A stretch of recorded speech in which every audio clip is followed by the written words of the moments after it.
మీరు ఎప్పుడైనా ఆమ్లెట్ కడాయిలో వేసారా? మామూలు ప్యాన్లో కాకుండా కడాయిలో వేసి చూడండి.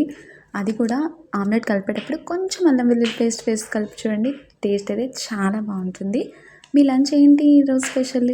నేనైతే లంచ్కి కర్రీ ఏం చేయలేదు. మా వారైతే బయట నుంచి గోంగూర పచ్చడి తీసుకొచ్చారు. చాలా రోజులైంది గోంగూర పచ్చడి తిని. టేస్ట్ అయితే వేరే లెవెల్. ముద్దకి ఆమ్లెట్ పెట్టుకొని గోంగూర పచ్చడితో తింటుంటే నెక్స్ట్ లెవెల్ అనమాట. అది నెక్స్ట్ లెవెల్ ఉంటే మా వారి ప్లేట్లో తింటే ఇంకెంత బాగుంటుంది. ఆ కిక్ వేరు కదా.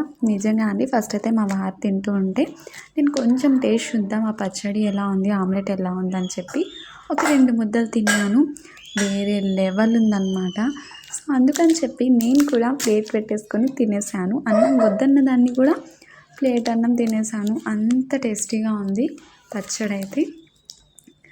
మరి మీరందరూ లంచ్ చేశారా? చేస్తే మీ లంచ్ స్పెషల్స్ ఏంటి నాకు కామెంట్ చేయండి. సబ్స్క్రైబ్.